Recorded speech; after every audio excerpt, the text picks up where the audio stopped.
কি অবস্থা মনারা? তোমাদেরকে তো বলা হয় নাই তোমরা এই আন্দোলন করতে, এই চালাতে, গুলি করতে, বিস্ফোরণ ঘটাতে তোমাদেরকে বলা হয় নাই। হ্যাঁ, তারা সমাবেশ করতেছে, তারা করুক। সমস্যা কি তোমাদের? তোমাদের তো কোনো সমস্যা নাই। হ্যাঁ, তারা বিভিন্ন জেলায় বিভিন্ন জায়গায় গিয়ে সমাবেশ করে আসছে।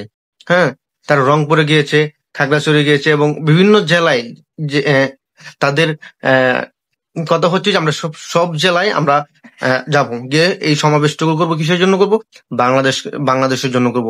বাংলাদেশটাকে সুন্দরভাবে প্রেজেন্ট করার জন্য এবং বাংলাদেশটাকে সুন্দরভাবে সাজানোর জন্য তারা এই যে পরিকল্পনা নিয়েছে, সেই পরিকল্পনা অনুযায়ী তারা বৈঠকগুলো করছে বা সমাবেশগুলো করছে।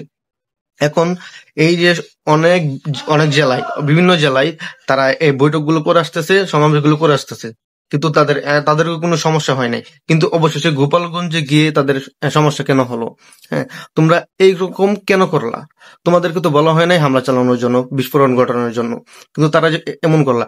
এর আগের বার মনে ছিল না তোমাদেরকে যখন সেনাবাহিনী বা আরো বিভিন্ন ফোর্স তোমাদেরকে লাঠি চার্জ করেছিল, তখন কি তোমাদের ভালো হয়নি? তখন থেকে তোমাদের ঠিক হয়নি।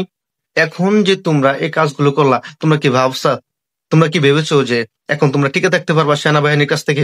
অবশ্যই না। এখন তোমরা পানিতে পড়তেছো, এখন তোমরা লাফালাফি করতেছো, এখন তোমরা আড়ালে গিয়ে লুকাইতেছো কেন? হ্যাঁ, তোমাদেরকে এই কাজটুকু তো মোটেও ঠিক হয় নাই। তোমরা যে কাজগুলো করছো এটা মোটেও কিন্তু ঠিক হয় নাই। আচ্ছা, তোমরা এরকম যে করলা কাজগুলা, কিসের জন্য করলা?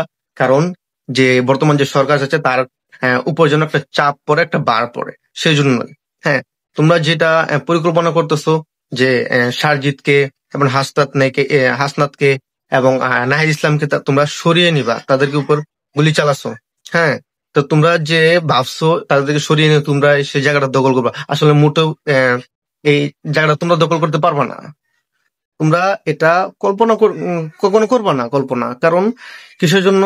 তাদের মতো মানুষ তোমরা এখন হও নাই, তাদের যোগ্য তোমরা এখন হও নাই। তোমরা যে কাজগুলো করছো মোটেও ঠিক করোনি। ঠিক আছে? তো এই জন্য এখন তোমাদের কিন্তু পস্তাতে হবে। এখন সেনাবাহিনীর হাতে তোমাদের পস্তাবে। এখন যে এই যে একটা লোককে যে মারা হলো, একটা লোককে যে গুলি করে মারা হলো সেনাবাহিনীর হাতে। হ্যাঁ, এখন তোমরা কি বলতেছো যে তারা শহীদ হয়েছে। হ্যাঁ, এবং আমরা এর বিরুদ্ধে কঠোর আইনগতভাবে না পারলেও আমরা নিজেরা আমরা কঠোরভাবে তাদের জন্য, তাদের বিপক্ষে আমরা দাঁড়াবো। তো এটা তো তোমাদের ভুল সিদ্ধান্ত। এটা তোমরা ভুল সিদ্ধান্ত, এটা তো ঠিক হয় নাই তোমাদের। তোমরা সেটা সমাবেশ করতেছে, তোমরা তার মধ্যে গিয়ে তোমরা হামলা চালিয়ে গেছো, এটা তো ঠিক হয় না। এখন তোমরা তো পস্তাবা। হ্যাঁ, এখন তো বুঝবা তোমরা যে মাসের দিন কয়টা আসে এবং কয়টা যায়। এখন তোমরা বুঝবা।